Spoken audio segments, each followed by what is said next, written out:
right here, right now, on your favorite channel. Hey everybody, how you doing? About a year ago, I was also playing the American Truck Simulator game along with iRacing, and I did a couple crossover videos, if you will, and had a viewer, High Side Hustler Motorsports and Twitty Racing, asked me how I created the effect on how it appeared that the car was loading and unloading from the Nascar hauler. Let's take a look at the effect here real quick. I started to type out how to do this, and I thought, what the heck, I'm going to make a real quick video. It makes it a whole lot simpler for everyone. For me here, so we're going to have to reconfigure the hauler here. So we're going to take everything off. You see that I got the GoPro Xfinity car off, and now we're going to take the Cup car off, the decal car, and so then we're going to put the GoPro back on all the way up to the front, since we're not going to run that car this weekend, and then we'll load in the Cup car and the Gander truck, which are both going to run at Richmond. Alright, we'll get this done, and then as we head to Richmond, we'll talk about the results at Martinsville and Chicagoland.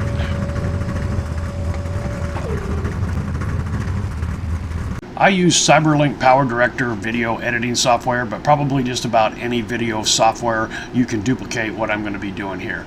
Alright, we're going to be working with pictures here, not video. That's the easiest way to do it that I have found. So I've got a side profile screenshot of my Cup car. I'm bringing that down into track number 2. All right, then we've got this screenshot of Victory Lane at Talladega. That I'm placing in the top row. Okay, now in CyberLink Power Director, the lower level layers take precedence over the upper layers. So whatever is on the bottom layer overrides the layer above it, and then the layer above it. The second layer overrides the top layer. Okay, so that's just the hierarchy. From the bottom to the top overrides the previous layers. So if we bring this Dega Victory Lane over on top of the Cup car, we see the Cup car there. The best way to do the side profile of the cars in iRacing is go to the UI and go to your content and cars, and then car model will bring this up, and you can zoom it and turn it 360, take a screenshot of it.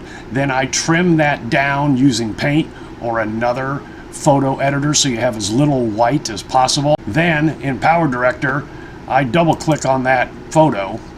I go to chroma key, select the eyedropper, select the white, and just about all of it disappears.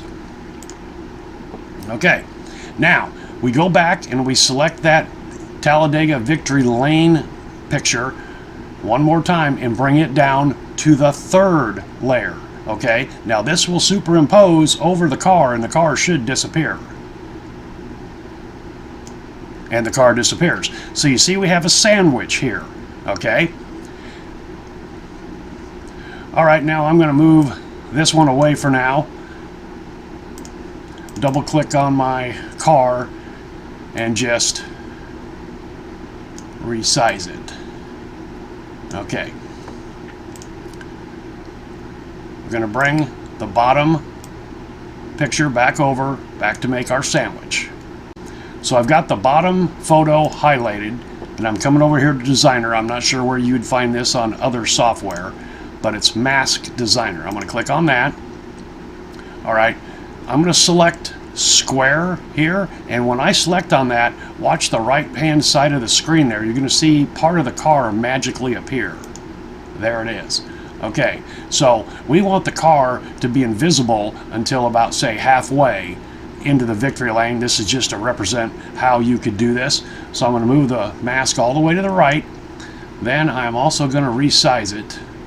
Okay, there's the car.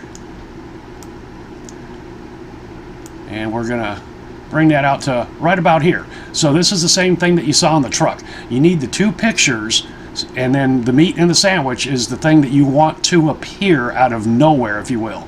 Now, what I'm doing here is making the car up here. This is just the reverse of making the car disappear. So you got it up here, from behind, out of the truck appears, and then you've got it going what appears to be in the truck. Okay, so we got the mask set there. Now, I'm coming up to the car. All right, so here's the car. I'm going to my object settings, and then using my keyframes down here, position. Okay, Then I'm going to go, this is a 5-second clip, so we'll go out halfway, 2 seconds, 30 frames. And then move the car over to here. Okay, that simple. Okay, so now here we are. Victory lane appears to be empty. I'll press play. And the car magically appears on victory lane.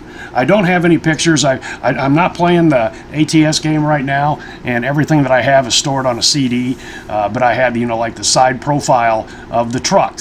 That was what we're representing here with the 2 Dega victory lane pictures, and the car being the meat in the sandwich. Okay.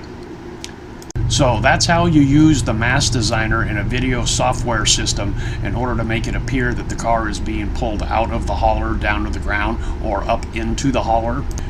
And this works in conjunction with the hierarchy, the priority of each individual layer in the software editor in Cyberlink, and I believe in most, but you might want to check it, the lower layers take precedent over the upper layers.